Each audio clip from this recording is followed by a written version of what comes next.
Hi అండి. అందరికీ నమస్కారం అండి. ఫ్రెండ్స్, మనకి ఇప్పుడిప్పుడే ఉద్యోగులకు సంబంధించిన మరొక ముఖ్యమైన అప్డేట్ అయితే రావడం జరిగిందండి. అదేమిటంటే పీఆర్సీ, డీఏల కోసం ఉద్యోగుల డిమాండ్లు ఇవే అంటూ అప్డేట్ అయితే రావడం జరిగిందండి. అయితే ఇందుకు సంబంధించిన పూర్తి వివరాలైతే మన వీడియోలో తెలుసుకుందామండి. వీడియో మాత్రం ఎక్కడ స్కిప్ చేయకుండా చూడండి ఫ్రెండ్స్. అప్పుడే మనకి పూర్తి సమాచారం అయితే తెలుస్తుంది. ఇక లేట్ చేయకుండా వివరాల్లోకి వెళ్ళిపోదాము. ఇక వేతన సవరణ సంఘం కమిటీ నివేదిక త్వరగా ప్రభుత్వానికి సమర్పించి మేలు చేయాలని ప్రభుత్వ ఉద్యోగుల ఐక్య కార్యాచరణ కమిటీ చైర్మన్ లచ్చిరెడ్డి డిమాండ్ చేశారు. వాటితో పాటు పెండింగ్ డిఏలు, పాత పెన్షన్ విధానం అమలు వంటి డిమాండ్లు పరిష్కరించాలని కోరారు. ఆరోగ్య పథకాన్ని వెంటనే అమలు చేయాలని విజ్ఞప్తి చేశారు.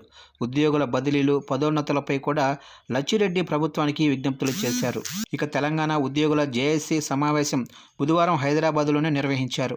ఈ సందర్భంగా ఉద్యోగుల సమస్యల పరిష్కారానికి తీసుకోవలసిన చర్యలపై సమావేశంలో చర్చించారు. అనంతరం భార్యాభర్తల, వితంతువుల, దివ్యాంగుల, మెడికల్ కేటగిరీ కింద ఉద్యోగులను జోన్స్ ట్రాన్స్ఫర్స్, పరస్పర ఎన్నికల బదిలీలను చేసేందుకు జేఏసీ ప్రభుత్వానికి కృతజ్ఞతలు తెలిపింది.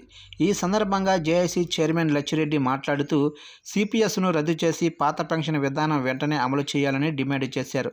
ఎన్నికల కోసం బదిలీ చేసిన తహసీల్దార్లను వెంటనే సొంత శాఖలకు పంపించాలని కోరారు. ఇక ఉద్యోగుల పెండింగ్ జీపీఎఫ్, సెలవు జీతం, మెడికల్ రీయింబర్స్మెంట్ బిల్లులను వెంటనే విడుదల చేయాలని ఉద్యోగుల జేఏసీ డిమాండ్ చేసింది. బకాయి పడిన వాహన రవాణా భత్యాలను తక్షణమే విడుదల చేయాలని కోరింది. న్యాయమైన డిమాండ్లను పరిష్కరించడానికి దశల వారీగా కృషి చేస్తామని జేఏసీ తెలిపింది. ఈ సమావేశంలో చేసిన పలు తీర్మానాలను జేఏసీ వెల్లడించింది. ఇక హౌస్ బిల్డింగ్ అడ్వాన్సు, ఇతర లోన్స్ అడ్వాన్సును పెంచాలి. ఈ కూబీరులో 10 లక్షల లోపు పెండింగ్ బిల్లులను తక్షణమే విడుదల చేయాలి. ప్రభుత్వ కార్యాలయాలలో మౌలిక సదుపాయాలను కల్పించాలి. ఇందుకు కావలసిన బడ్జెట్ను పెంచాలి. పదవీ విరమణ పొందిన ఉద్యోగులకు అదే రోజునే వారి పెన్షన్ బెనిఫిట్స్ను అందించాలి. ఇక అవుట్సోర్సింగ్ ఉద్యోగుల నియామకానికి ప్రత్యేక కార్పొరేషన్ ఏర్పాటు చేయాలి. ఈఎల్ఎన్ క్యాష్మెంట్ సీలింగ్ను 300 రోజుల నుంచి 360 రోజులకు పెంచాలి. ఉద్యోగులకు డ్యూటీ నైపుణ్యాలను పెంపొందించుటకు ఎంసీఆర్హెచ్ఆర్డీలో శిక్షణ ఏర్పాటు చేయాలి. వివిధ కేడర్లోనే రెవెన్యూ ఉద్యోగులకు ట్రైనింగ్ కొరకు రెవెన్యూ అకాడమీని ఏర్పాటు చేయాలి. ఇక సెక్షన్ 197 ఆఫ్ సిఆర్పిసి ప్రకారం హెచ్ఓడీల ముందస్తు అనుమతి లేకుండా ఉద్యోగులపై క్రిమినల్ చర్యలు చేపట్టరాదు. ఉద్యోగులు మృతి చెందిన వారి కుటుంబాలకు వెంటనే కారుణ్య నియామకాలు చేపట్టాలి.